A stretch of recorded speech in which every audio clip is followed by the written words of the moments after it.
ahora compartimos la presentación de la clase de hoy, que es un tema que espero les parezca muy interesante y que les sirva mucho para su desarrollo espiritual.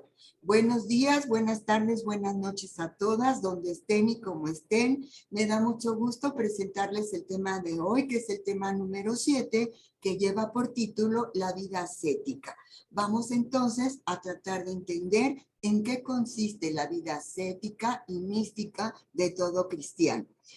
Empezaremos entonces por tratar de definir qué es la vida ascética y mística de todo cristiano.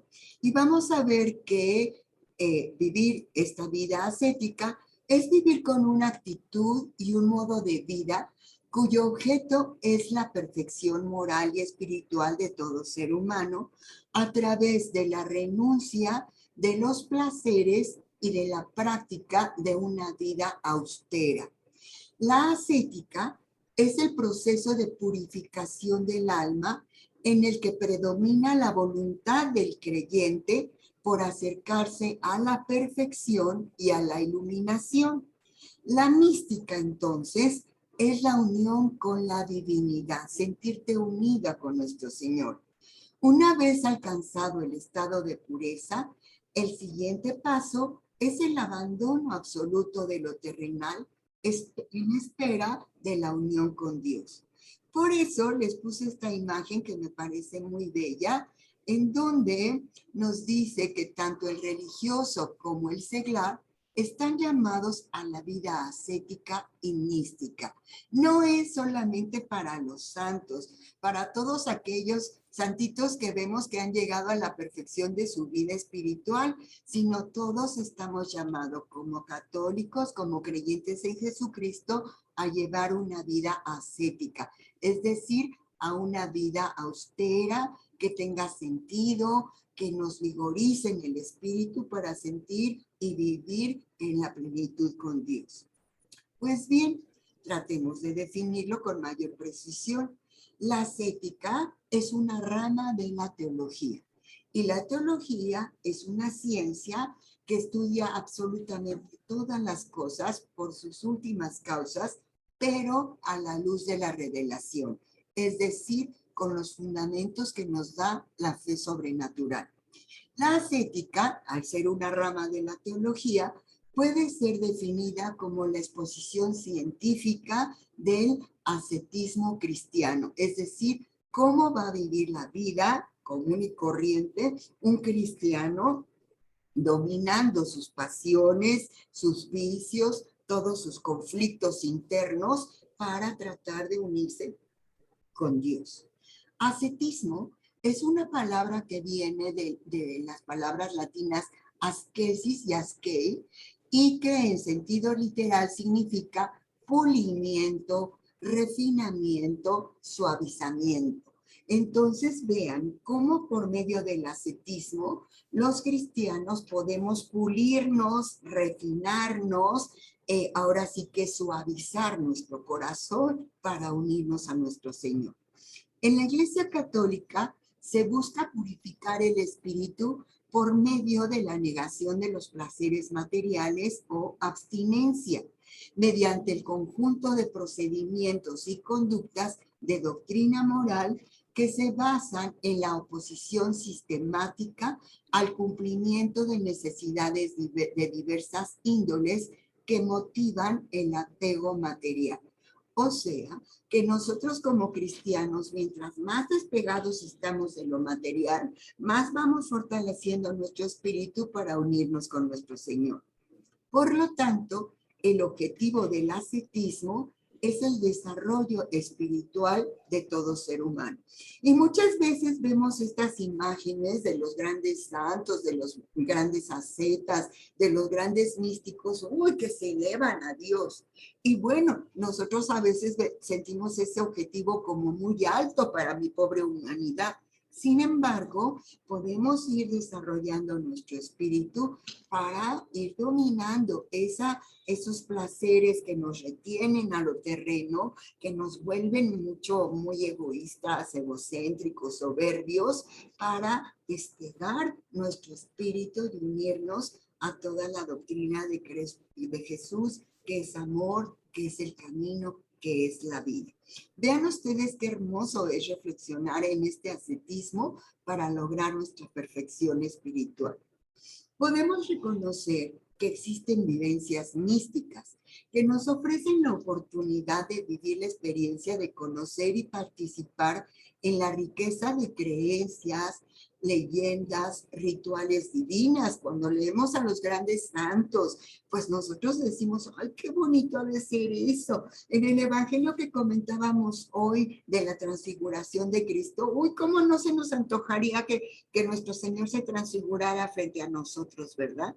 Y vemos eso como algo muy imposible. Sin embargo, nos podemos preguntar cómo practicar el misticismo, cómo lograr ser ascéticos con esta doctrina de Jesús.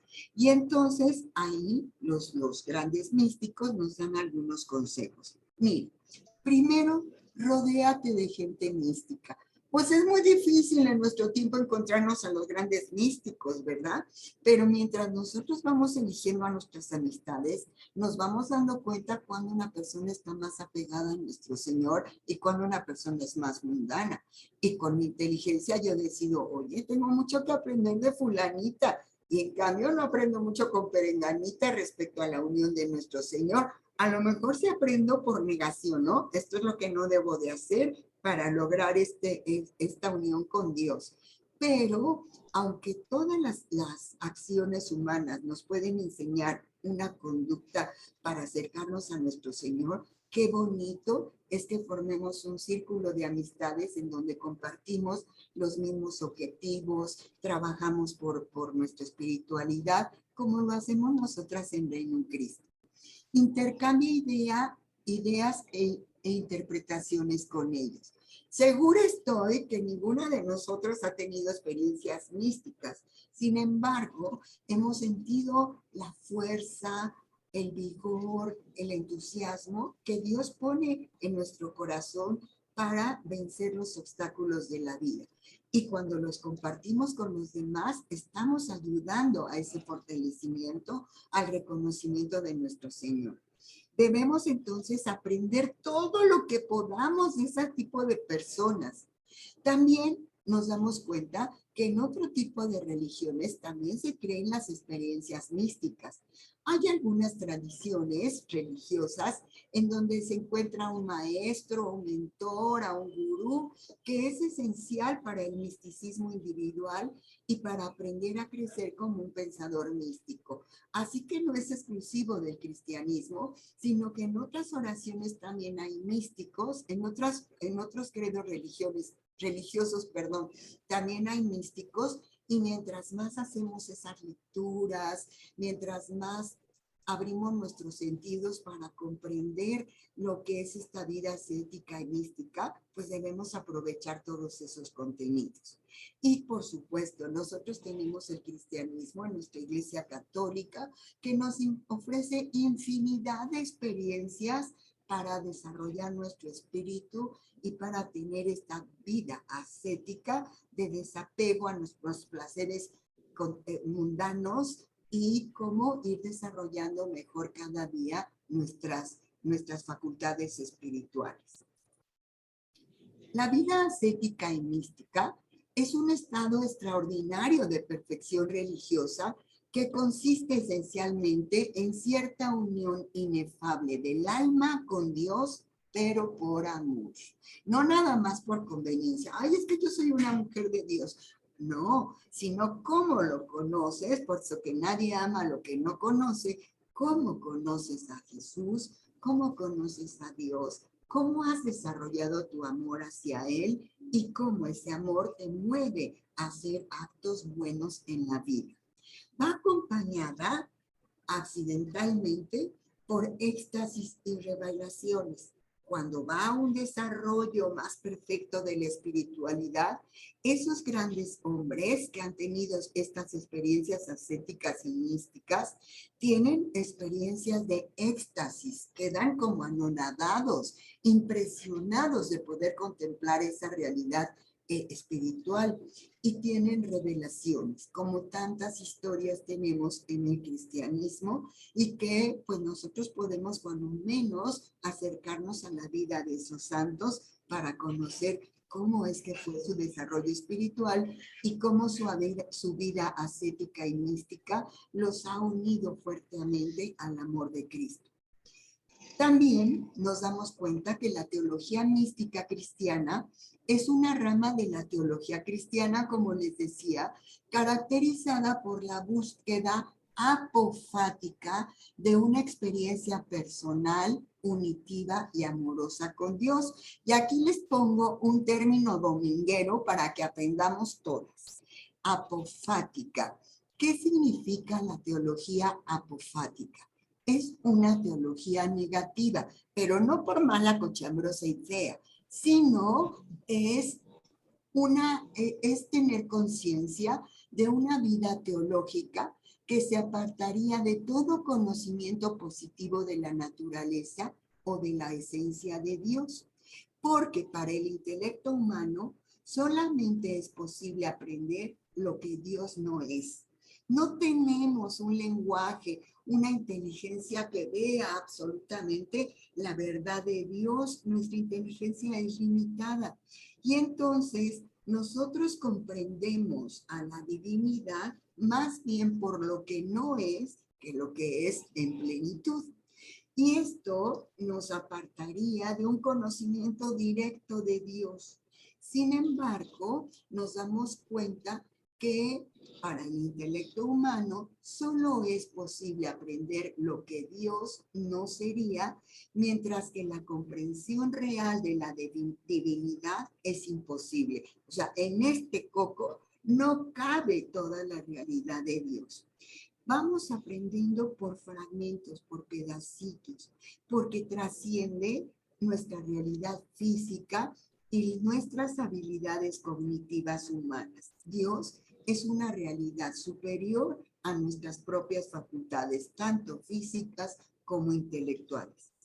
Para esta vía apofática o de teología negativa, Dios es incognoscible e incomprensible. Lo que conocemos y comprendemos nunca es directamente lo divino, sino una entidad, una forma de ser finita. Es lo que vamos conociendo y nuestro lenguaje, si ustedes analizan, es de las cosas finitas. Y por analogía vamos entendiendo lo que es Dios al negar que no es finito, que no es mortal, que no es corporal, que no es tal cosa, que es lo que nosotros sí podemos conocer. Y aquí se deduce que solo podemos decir de Dios lo que no sería, que no es un género, no es una especie, no es una persona humana y que está más allá de todo lo que podemos conocer y concebir. O sea que nos quedamos chiquitos para entender completamente lo que es Dios. Y al reconocer esta dificultad para conocer directamente a Dios, hay entonces las pautas para desarrollar con fortaleza tu espíritu y que puedas tener un acercamiento a esa espiritualidad. Y cuando vamos logrando más grado de espiritualidad, entonces podemos tener experiencias ascéticas y místicas. ¿Queda comprendido este concepto, chicas? Sí. Bien. Continuamos entonces con otro término bien interesante, que es hablar de la iglesia. Decimos que la iglesia es mística y se le llama místico no solo para distinguirlo del cuerpo natural de Cristo, sino para indicar el carácter sobrenatural e íntimo a la vez de la unión de Cristo con la iglesia, que es la asamblea de creyentes.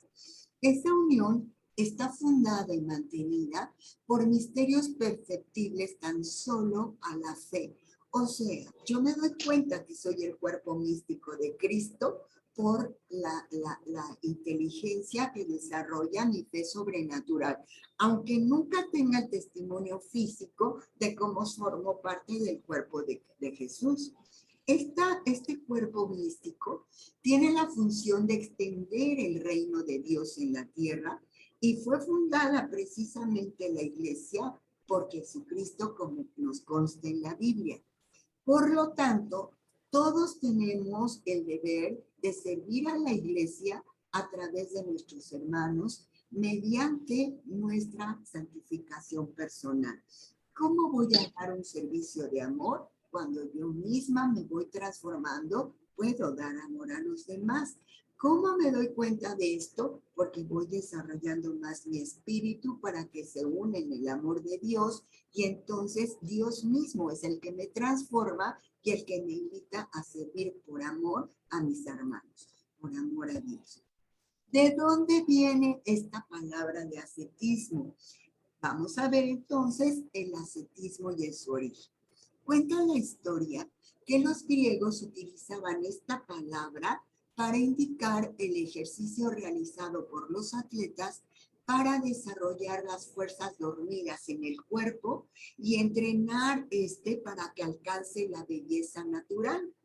El fin que se perseguía con la realización de estos ejercicios gimnásticos era la obtención de la corona de laureles que se le otorgaba a los vencedores de los Juegos Públicos, en las Olimpiadas, en el pentatlón, ¿verdad?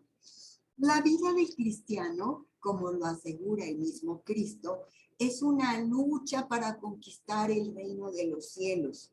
San Pablo, quien había sido educado a la manera griega, utiliza la figura del pentatlón griego para dar a sus lectores una lección objetiva de esta batalla espiritual con este esfuerzo moral para ganarnos también la corona de laureles, pero de la presencia de Dios.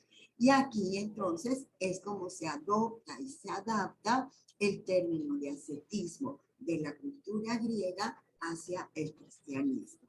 ¿Queda clara esta idea?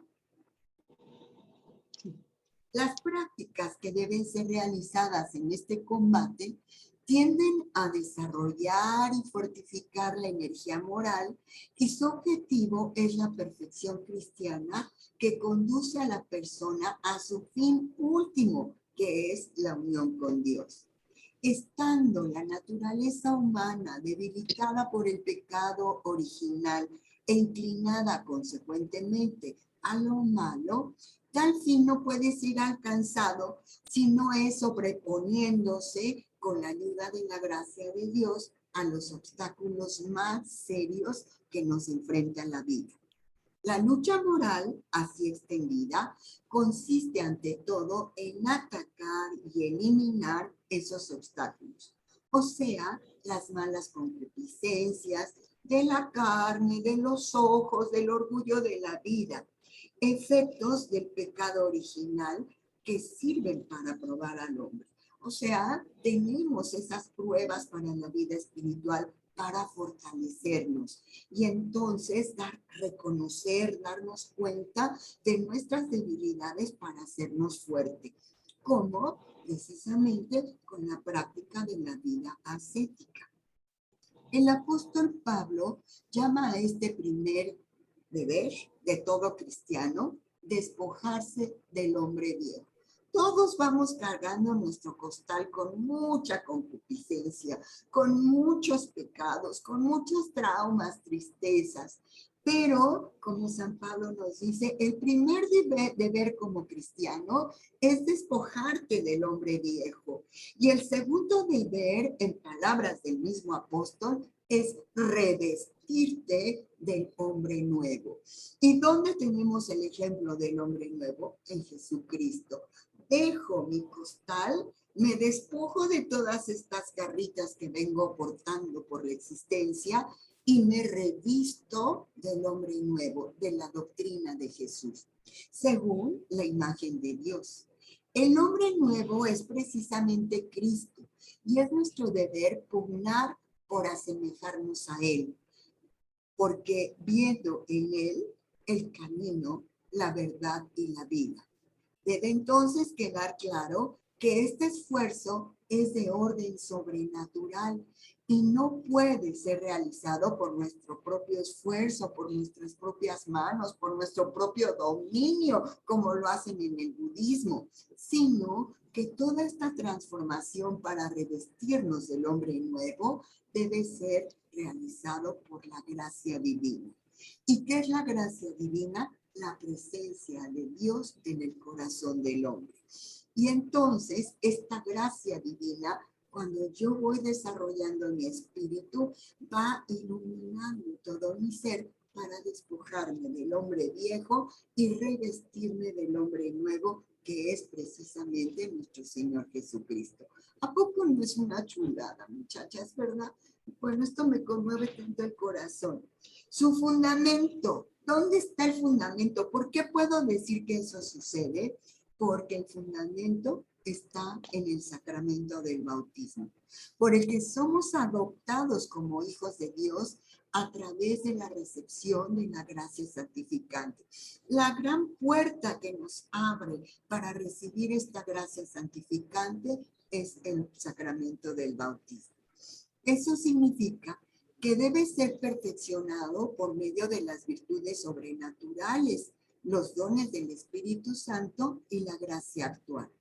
Así pues, dado que la ascética es el tratado sistemático de esa búsqueda de perfección cristiana, se puede definir como la guía científica para adquirir la perfección cristiana y que consiste en expresar al interior de nosotros mismos, con ayuda de la gracia divina, la imagen de Cristo, a base de practicar las virtudes cristianas y de poner en práctica los medios para vencer todos estos obstáculos.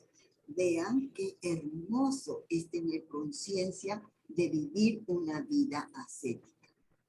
Examinemos entonces los diversos elementos del ascetismo.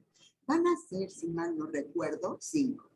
Primero, Santo Tomás y San Buenaventura, maestros de la teología católica, nunca se cansaron de repetir que el ideal del ascetismo defendido por ellos es el Cristo mismo. Afirman enfáticamente que el ascetismo corporal no tiene valor absoluto, sino solo un valor relativo. Así que si yo dejo de comer chocolates, dejo de fumar, dejo de tomar coca, porque estoy tratando de dominar mis pasiones, solamente esto es un valor relativo. No te va a hacer más perfecto el hecho de dejar de fumar o de comer chocolates, sino lo que viene con ese dominio de tu inteligencia y de tu voluntad. Y entonces hay fortaleza espiritual. Por eso, Santo Tomás y San Buenaventura dicen que el ideal ascético no es solamente privarte de todo lo material, de lo corpóreo, dominio de tus pasiones. Eso no es un valor absoluto, sino solamente es un valor relativo. Guarda relación con tu perfección espiritual. Santo Tomás lo llama entonces un medio para el fin. Si dejo de fumar, ya saben ustedes que soy fumona, si dejo de fumar en la cuaresma, no es mi acto de dejar de fumar lo que me da perfección, sino cómo mi inteligencia y mi voluntad está dominando esa pasión, y cuando tengo ganas de fumar lo transformo no en ganas de fumar, sino en ganas de la presencia de Dios. Señor, no tengo ganas de un cigarro, tengo ganas de ti. Y entonces todo esto de separarnos de estos hábitos, debemos usarlo con prudencia, no nada más quedarnos en la formalidad, sino que nos lleve a la perfección espiritual.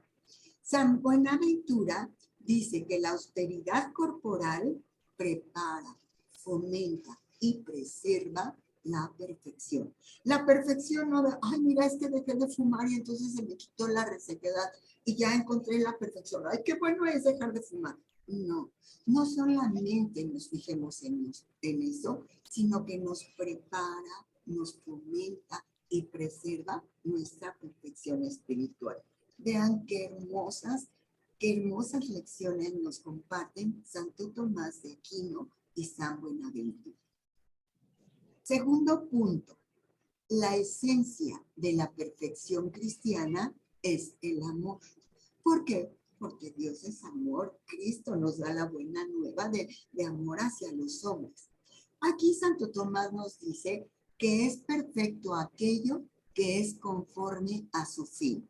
Claro, una piedra es perfecta porque funciona como piedra. Un árbol de limón es perfecto porque es un árbol de limón y da limones, ¿verdad? Lo perfecto es aquello que se conforma a su fin. Y yo me pregunto, ¿como seres humanos somos perfectos? En cuanto seres humanos, sí somos perfectos porque estamos hechos para un fin último, que es Dios. Venimos de Dios y hacia Él vamos. Cuando estamos entonces conformes a este fin, podemos decir que somos seres humanos perfectos, aunque somos los únicos seres de esta naturaleza que nos damos cuenta de nuestras imperfecciones. El fin del hombre es Dios. Y aquello que une más íntimamente al hombre con Dios, aún en esta vida, es el amor. Cuando nosotros somos capaces de amar intensamente a nuestro prójimo y adorar a Dios por sobre todas las cosas, ahí está precisamente nuestra perfección, porque entonces identificamos desde nuestro nacimiento hasta nuestro fin terrenal y además trascendemos después de la muerte pensando en la eternidad del amor en la presencia de Dios. Todas las demás virtudes que practiquemos están al servicio del amor o constituyen los prerequisitos naturales como son la fe y la esperanza en Dios. El amor toma la totalidad del alma humana con nuestra inteligencia, con nuestra voluntad, la santifica a una nueva vida. El amor vive en todas las cosas, así como todas las cosas viven en el amor y por el amor. Fueron creadas por Dios, todas cumplen con su fin último para lo que fueron creados y sobre todo el hombre que es consciente y es capaz de reconocer la presencia de Dios en sus vidas. Ha sido entonces la enseñanza perenne de los escritores ascéticos católicos que la perfección cristiana consiste precisamente en el amor. Bastan pocos testimonios de ello. Y escribiendo a los Corintios, Clemente Romano dice: fue el amor lo que hizo perfectos a los elegidos. Fue el amor lo que hizo perfectos a los elegidos. Sin amor, nada es aceptable a Dios.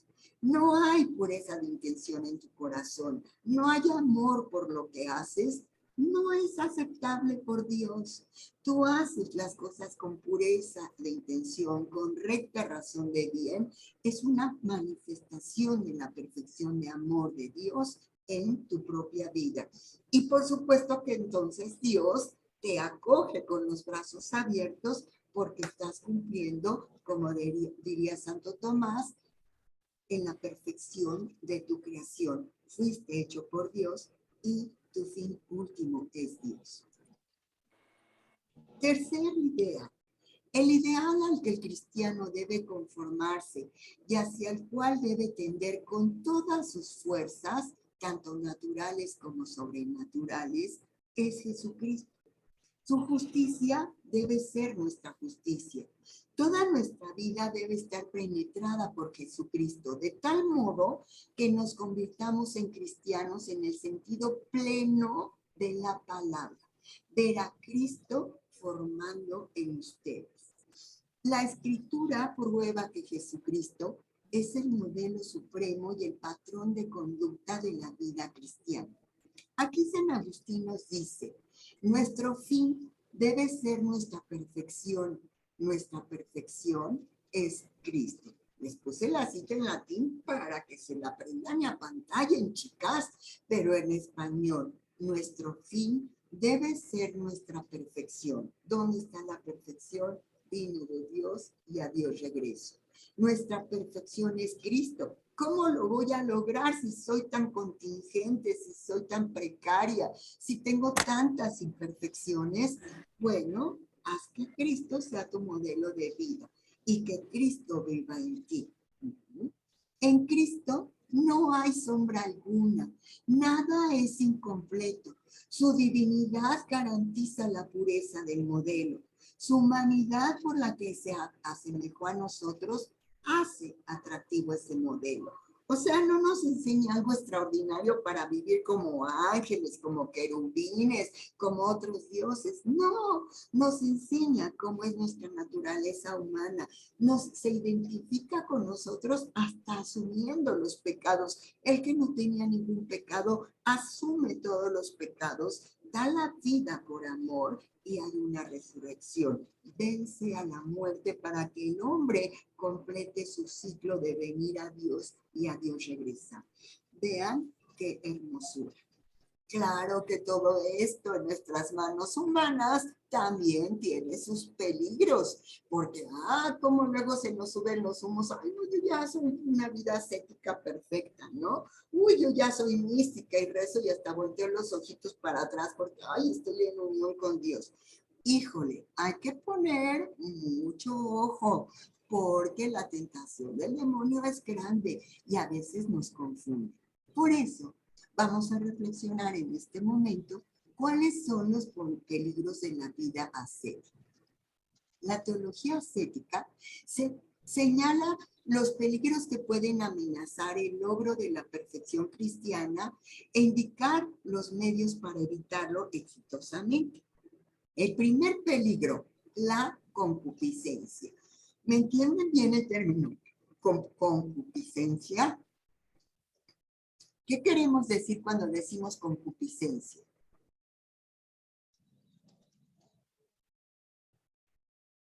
Toda la concupiscencia es todo lo que nos aferra a lo humano, todo lo que nos une con lo mundano, lo profano, con todo lo que no es de Dios, que es nuestra tendencia natural porque somos seres corpóreos, instintivos, porque nos gusta la comedera, la bebedera, nos gusta la presunción, la coquetería, llevada en exceso, sin un fin, sin un objetivo racional, nos hace caer en excesos. Y eso es la concupiscencia. Entonces, un peligro de la vida ascética es la concupiscencia. Nos está llamando la carne, ¿verdad? Nos está llamando el atractivo del mundo. ¿Y cuántas veces nos dejamos llevar por esos apetitos? Otro peligro reside en la atracción de la creación visible. Nos engolosamos con todo lo bello que hay a nuestro alrededor. Y todo eso bello y perfecto que vemos en la naturaleza, en el cosmos, en la palabra de Dios, puede llegar a ocupar el corazón humano con exclusión del fin más alto. Dejarnos llevar por todas las perfecciones de la naturaleza y olvidarnos perfectamente del absoluto, del ser divino, de Dios.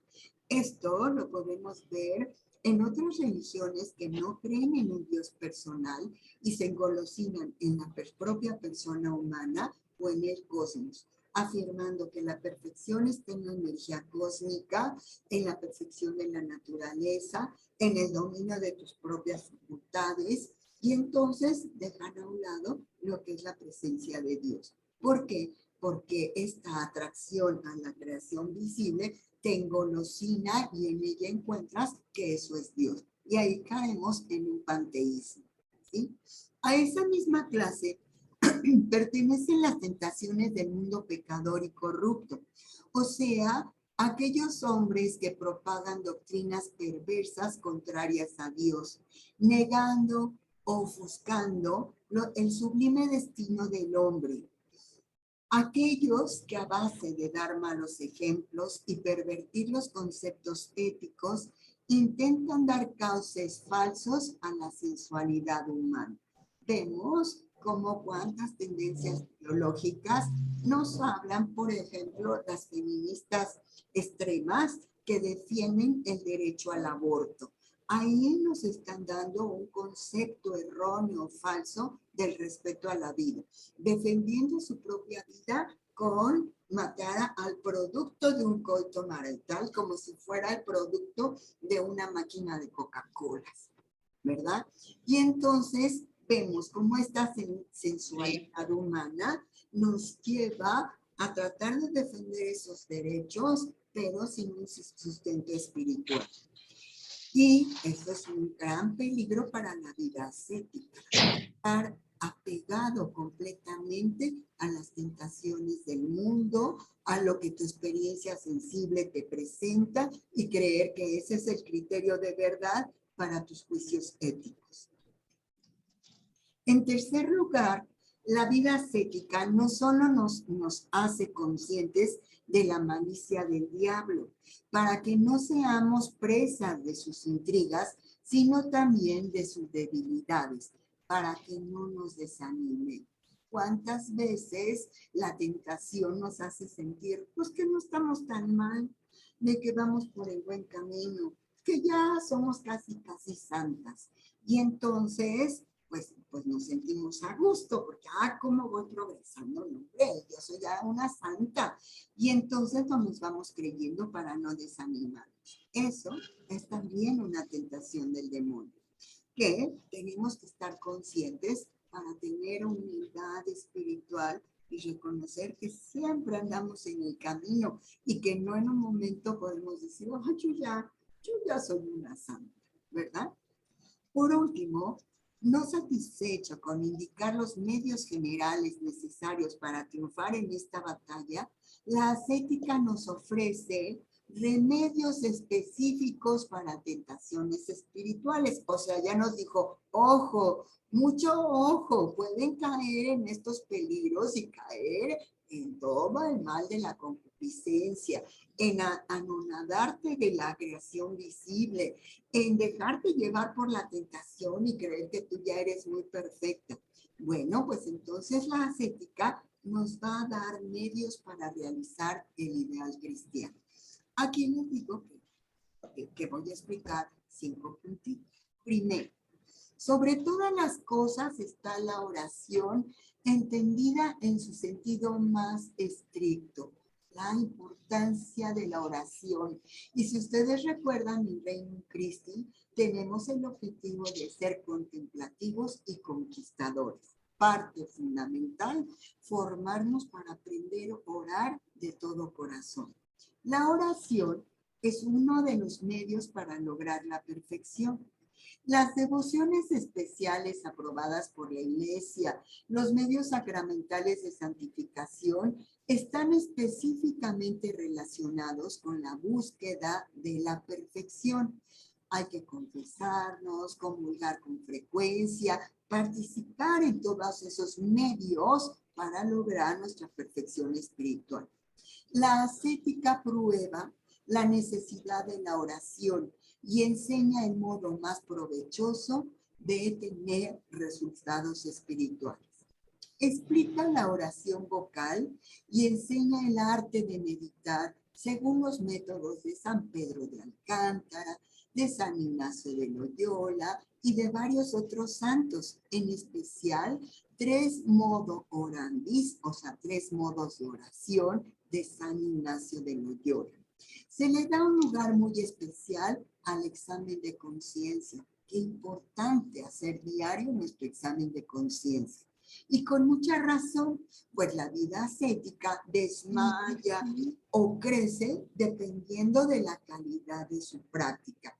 Si no te das cuenta dónde estuvieron tus fallas humanas del día, ¿cómo te vas a dar cuenta en dónde tienes que trabajar? Por eso no solamente oración, sino examen de conciencia. No, si no se practica esto de la oración, el examen de conciencia, no se puede hablar de una verdadera purificación del alma, ni de tu propio avance espiritual. No haces examen de conciencia, te sientes casi perfecta. Ay, es que yo estoy encerrada y no tengo pecados. No, pues si no tienes que salir al mundo para pecar, pues pecar también de pensamiento, de omisión, por todo lo que hemos dejado de hacer encerraditas. Entonces, tan importante reconocernos, identificarnos, conocernos con profundidad y orar.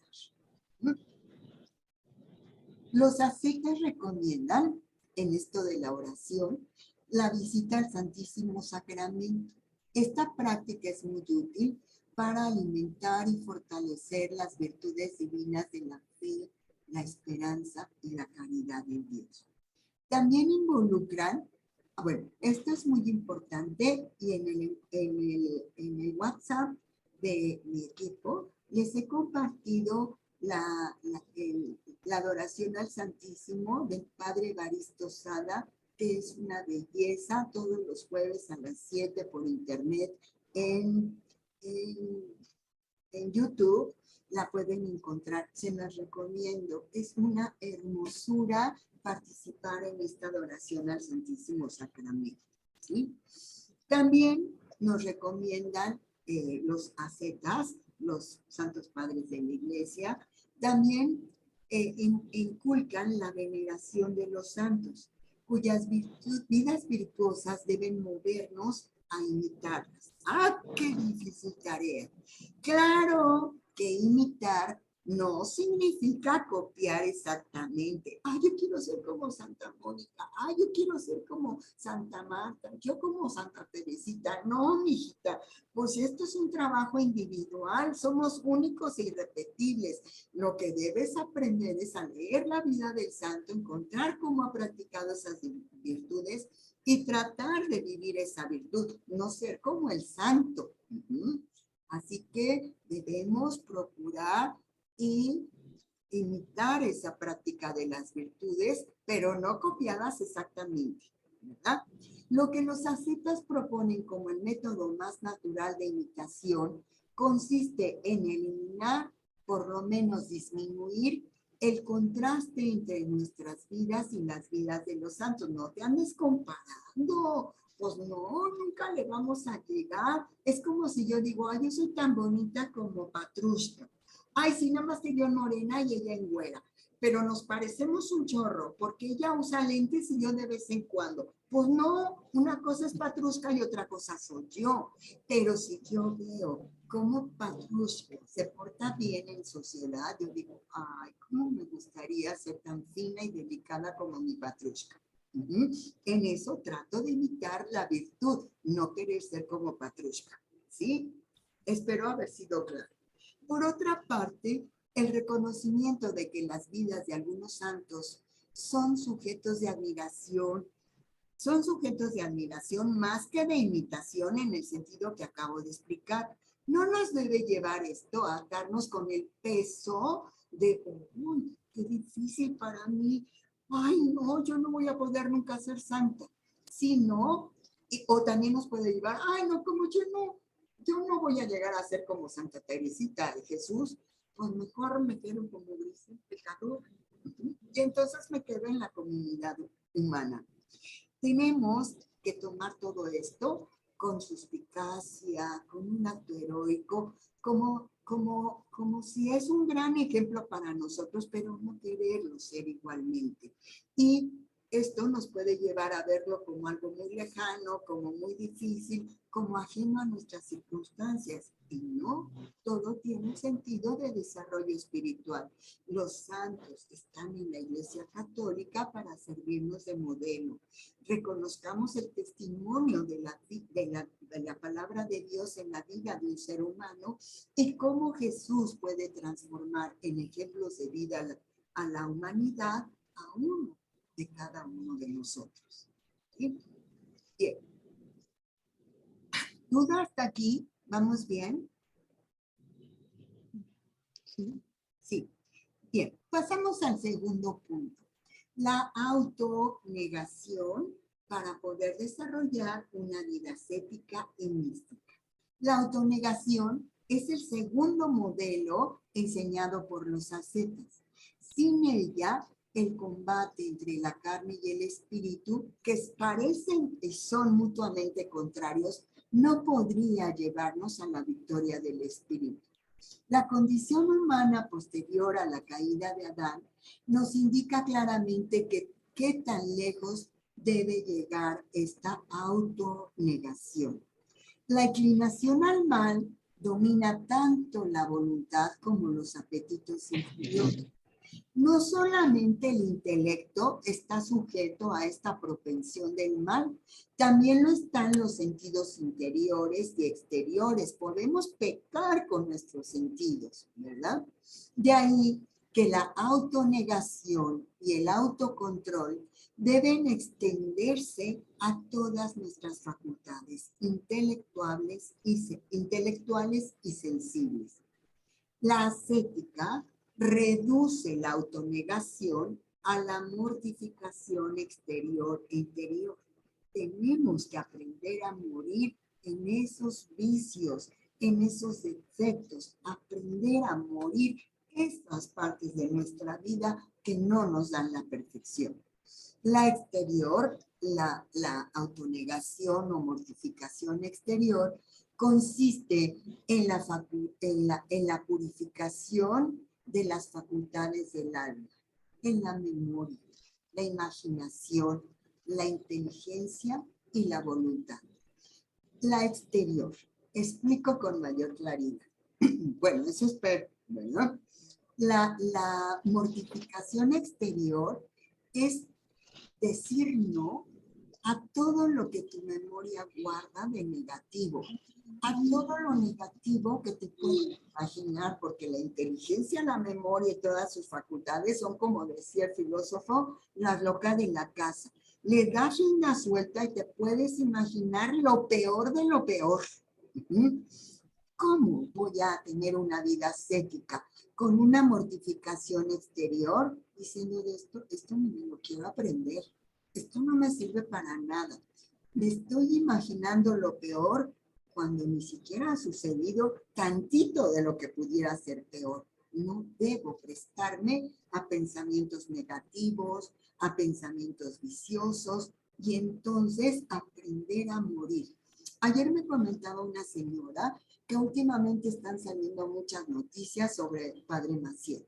Y entonces me empezó a contar y le dije, a ver, ¿por qué das rienda suelta a tu lectura de esas cosas que ya sabemos el hecho, que ya tenemos una postura frente a ello y como legionaria de Cristo, qué necesidad hay de que sigas alimentando esas redes sociales que siempre van a encontrar algo negativo para criticar, juzgar, condenar a los legionarios de Cristo? ¿Que no vives una experiencia de amor dentro de los legionarios? ¿Por qué no hay una mortificación exterior y dices, no voy a leer esto? No quiero darle like a la última noticia en redes sociales sobre los chismes legionarios, ¿verdad? Ahí está un ejemplo vivo de no prestar nuestros sentidos, nuestra inteligencia, nuestra memoria a tanto chisme. Vamos a suponer que hable de la verdad. ¿Para qué me va a servir la información negativa? Eso desarrolla más mi espíritu, eso me da información para unirme con nuestro Señor. No, me lleno de basura, como chatarra intelectual. La chatarra orgánica nos malalimenta el cuerpo. Por la chatarra intelectual también engorda, bofa mi inteligencia, mis sentidos, mi sensibilidad. No me da perfección espiritual. ¿Sí queda claro? Así que entonces tenemos que tener ese autocontrol para llevarlo a nuestra memoria, imaginación, inteligencia y voluntad. Y así dominar nuestras pasiones concupiscibles, nuestras pasiones terrenas y buscar nuestra perfección espiritual. Ahora bien, sin embargo, cuando nosotros hablamos de mortificación, pues mortis, ¿verdad? Muerte. No debe ser entendida como un proceso de limitación de una vida. ay, estoy viviendo, ni modo de que me esté mortificando todo el tiempo y esté muriendo en mí misma. Si tengo la oportunidad de esto, no, no vamos a verlo en ese sentido, sino vamos a ver que es una fuente para la plenitud, para la alegría, para ser saludables física, intelectual, moral y espiritualmente. Voy a morir en esta pasión para lograr mi perfección. Y no, ay, es que el catolicismo es tan coercitivo, no te deja ser, todo te prohíbe, todo es pecado. No, mi corazón, estamos siendo selectivas, de mortificar aquello que no me da perfección, pero de vivir con plenitud en todas las virtudes y en todos los valores que me llevan a un desarrollo pleno como ser humano. Su objetivo es evitar que las pasiones sensibles dominen tu voluntad y ahí está un bien. Es precisamente a través de dominar las pasiones por medio de la mortificación y la autonegación que la energía vital renueva fortaleza y queda libre de los grilletes limitantes. En lugar de sentirte ahí que vas arrastrando tu grillete con todos tus vicios y tus pasiones, te liberas de ese grillete y aprendes una vida de plenitud, de satisfacción, de felicidad, que es a lo que Dios te está llamando, es para lo que Dios nos creó y nos permite el mal para sacar bienes mayores. Pero nosotros debemos estar conscientes de aquello que nuestra propia voluntad se quiere retener, que en esas pasiones, y eso es lo que nos está poniendo el grillete para poder ser libres en el amor. ¿Sí? Bien. Tercera, el trabajo. ¡Ah! ¡Qué bonito es la idea del trabajo! Les voy a compartir una frase que siempre doy en conferencias que doy sobre el trabajo. Dice, el ave es para volar, el pez es para nadar, el hombre es para trabajar. Qué importante es el trabajo para el hombre para poder ser quien es, para identificarse con su propia esencia, para descubrir sus vocaciones, realizarlas en servicio de amor por los demás. Ay, es que yo ya no trabajo. Pues no estés de ociosa. Ocúpate en algo. Que no sea un trabajo remunerado fuera de la casa, estoy de acuerdo. Qué bueno que ya te jubilaste. Qué bueno que ya vives de tus rentas. Qué bueno que ya tienes, pues no sé, la pensión del marido que te puede mantener. Pero eso es una invitación para que estés en el ocio, rascándote el ombligo, viendo televisión y comiendo papitas todo el día. No, eso no es el ser humano. El hombre es para trabajar. Y el trabajo también es necesario para buscar la perfección. El trabajo incansable es contrario a nuestra naturaleza corrupta que gusta de la facilidad y de la comodidad. Ay, es que yo ya no trabajo, ya trabajé mucho. Mira, ahora me siento a ver la tele, un cafecito, salud, en mi agüita por si se me seca la garganta. Salud, yo ya, la verdad, ya no quiero hacer nada. Miren, me ha tocado ver señoras que están en la sociedad y entonces andan nerviositas, ya no saben qué hacer, andan como que no se encuentran en esta vida. Son personas bastante tóxicas. Oye, yo no te estoy mandando a trabajar a una empresa con un horario fijo, que te ocupes con tus facultades en servir a los demás. Ya no tienes que ir a un trabajo remunerado fuera de la casa. ¿Qué haces por tu prójimo? ¿Qué haces por tu familia? Ello nos va a explicar por qué la Iglesia Católica siempre ha visto el trabajo mental y manual como una regla ascética de excelente valor. San Basilio llega a afirmar que la piedad y el aborrecimiento del trabajo son irreconciliables. No, ni yo soy libre, yo ya no trabajo. No, aborrecer el trabajo no te hace perfecto. Al contrario, el trabajo bien hecho, con conciencia, con servicio a los demás, es una muestra de amor, muestra y reconocimiento de tus facultades que están con un sentido para servir por amor a los demás. Así que, chicas, ya les dije, no tienen que trabajar con esta idea en un trabajo con un horario, con un salario. Bendito Dios que ya no necesitan así. Pero hay que trabajar mucho sacándole provecho a todas nuestras virtudes para servir a mi familia, a mi prójimo, a la comunidad en la que yo vivo. Así que, miren, aquí les puse un mensajito que me encontré que dice Orígenes, también un gran pensador. El libro del Génesis narra el comienzo de todas las cosas. Nos dice que Dios creó al hombre para que trabajase. En esta breve frase está el fundamento de la dignidad de la persona. No es el trabajo un castigo por el pecado original, como algunos todavía creen, sino que es el medio por el cual el hombre adquiere dignidad y se realiza como ser humano. Así que, qué bonito que Orígenes nos da una fundamentación para ver que en la condición de vida en que estemos, desde nuestra trinchera, desde nuestras propias facultades, trabajemos. La ociosidad es el opio del pueblo. En la ociosidad están todos los males del hombre. Y decía otro filósofo, el mal del hombre sale por el sudor del trabajo. Hay que sudarlo para sacar de nosotros todas esas ideas negativas, vicios, incertidumbres, temores. Trabájale, está ocupada y ya verás cómo vas a encontrar tu propia dignidad, tu identidad, tu vocación y la alegría de servir a los demás. ¿Sí? Bien. Cuarto punto importante para trabajar en nuestra vida ascética, el sufrimiento. El sufrimiento es otro elemento integral del ideal cristiano y consecuentemente también es el objeto de la ascética.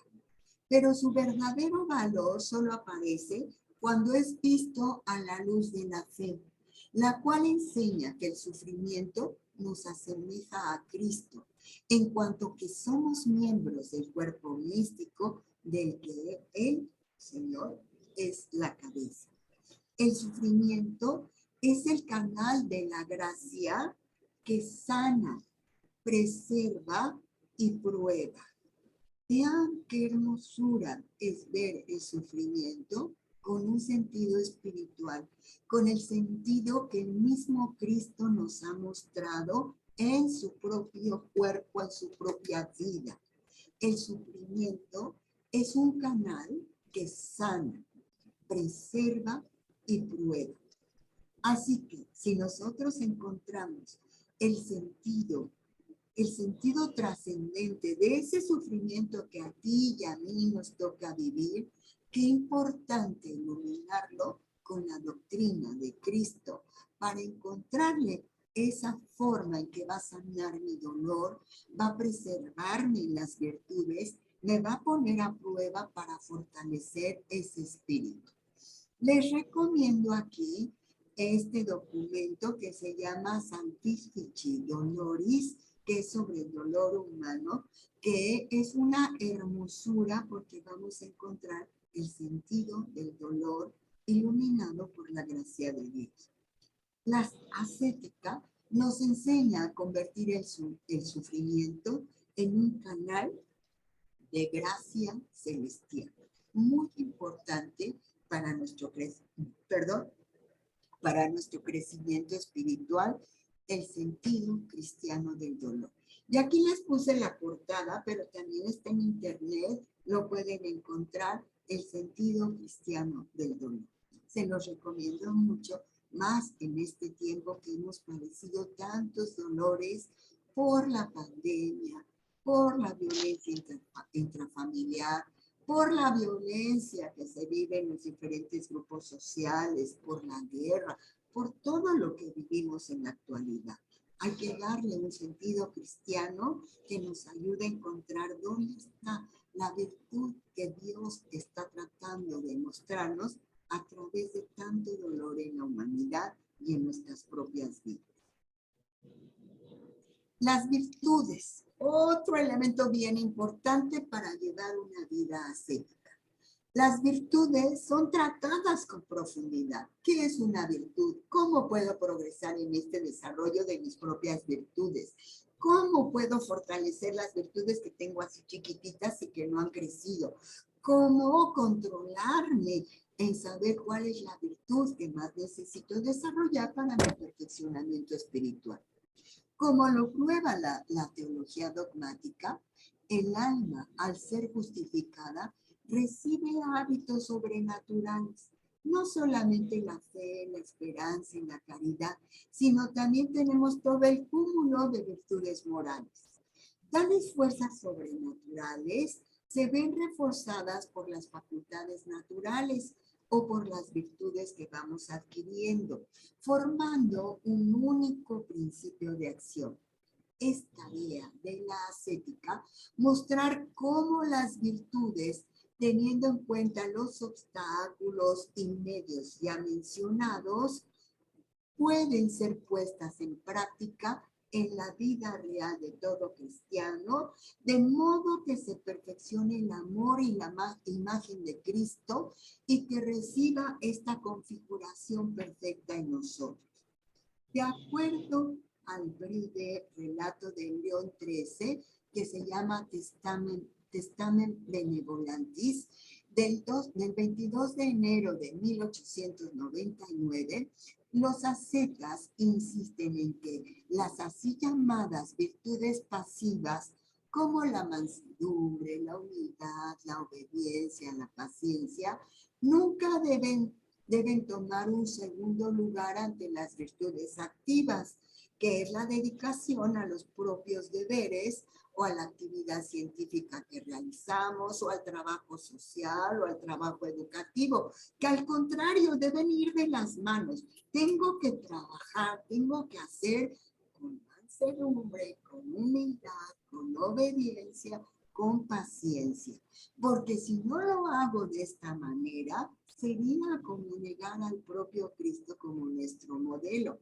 Chequen perfectamente el testimonio de Cristo y van a ver cómo era bien trabajador, tenía todas las virtudes pasivas y todas las virtudes activas en concordancia. Es decir, que humanamente se puede, pero hay que trabajar en ello. No es que nos volvamos así, uy, porque me llegó la bendición de Dios, yo ya soy muy perfecta. No, tenemos que tener conciencia de esta vida de virtudes y trabajar en ellas. Así entonces, debemos trabajar por nuestro desarrollo espiritual, procurando, teniendo conciencia de la vida ascética y de la mística. Que no vamos a lograr a lo mejor ser como los grandes ascetas y los místicos cristianos, no, pero nuestro modelo es muy alto y a lo mejor si trabajamos en lugar de quedarnos aquí en el piso, pues avanzamos un poquito ante este modelo de Cristo mismo y todos los místicos y ascetas, ¿verdad? ¿Cuál es entonces nuestro deber cristiano? La imitación de Cristo es el deber de quienes buscan la perfección. Pero es natural que ese proceso de formación en pos de la imagen de Cristo sea gradual y que deba sujetarse a las leyes de la energía moral de cada una de nosotras. Pues la perfección moral es el término de un largo camino, la corona de una batalla muy costosa. Por eso cuando les digo que alguien diga, ay, no, pues es que yo ya soy rete santa, pues ya se estacionó, ya no va a avanzar, porque el desarrollo humano y en espiritual, el que no avanza, no se estaciona, retrocede. Así que, ojo, mucho ojo a nunca creernos que ya vamos logrando esa perfección, sino que a trabajar con mucho vigor para librar esa batalla. Los maestros de la ascética dividen en tres grupos a quienes buscan esa perfección. Algunos somos principiantes, otros avanzados y otros perfectos. Pero no es a nosotros que nos toca catalogarnos, sino darnos cuenta que siempre estamos al principio, porque siempre vamos a encontrar nuevas virtudes, nuevos conocimientos, nueva doctrina de Cristo que, como es palabra viva, siempre va a estar adecuada al tiempo y a la circunstancia que me toca vivir. Así que en correspondencia también vamos a reconocer, según los ascetas, 3 etapas en la vida de perfección. La vida purgativa, deshacernos de ese hombre viejo, purgar por nuestros pecados. Así como nos purgamos el estómago cuando estamos recargados, así el alma también la traemos recargada. Purguémonos. Este proceso o vía purgativa, en donde vas desechando todo ese cochambre, la mugre, la grasa que hemos ido acumulando en nuestro tiempo. Luego, la vía iluminativa, te cae el 20. Cristo, Dios, te ilumina en tu inteligencia y tu corazón para que aprendas lo que tienes que hacer para buscar tu desarrollo espiritual. Ay, antes no había entendido esto, pero hoy con esta palabra, con esta frase del Padre Jorge ayer en el retiro, con esta reflexión del Padre Ledesma, me cayó el 20 de qué es lo que yo tengo que hacer. Hasta parece que estaba viéndome el Padre cuando decía tal frase, recibí la iluminación, ¿verdad? Diría San Agustín como que el rayito te cayó para que te des cuenta de lo que haga falta.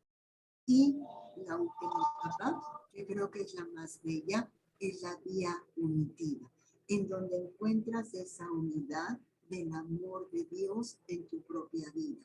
Cuando tú eres capaz de reconocer a Dios como un Padre amoroso, que te cobija, que te acoge, como ese Dios todopoderoso que no cabe en tu inteligencia, pero que tú te esfuerzas por comprender cada día más para conocerlo mejor y amarlo y adorarlo con todas tus fuerzas, con todo tu corazón. Cuando nosotros vamos teniendo esta experiencia ascética, esta experiencia mística, y vamos, no es que vayamos a una etapa, ay, no, yo ya llegué a la etapa unitiva, ya no tengo que pasar, ¿no? Es el proceso de la vida. Tendremos que seguirnos purgando, cayéndonos en 20 en diferentes momentos de nuestra existencia y también la experiencia viva, profunda del gran amor de Dios en nuestra propia vida. Mis señoras preciosas, ya me pasé por cotorrón, pero espero que esta reflexión las invite en esta cuaresma a tener las ideas de lo que es tener una vida ascética cristiana y mística, y que estos puntos muevan su corazón para que cada una podamos progresar en nuestro desarrollo espiritual, pero sobre todo para sentir la presencia de Dios en cada una de nuestras vidas. ¿Hay alguna pregunta? No, yo simplemente, Gris, quiero decir que nuestra vida es un constante movimiento para llegar al fin. Muchas gracias, Maricelia. Resumes muy bien este cuestionamiento. Muchas gracias. ¿Alguien tiene alguna idea que nos pudiera compartir?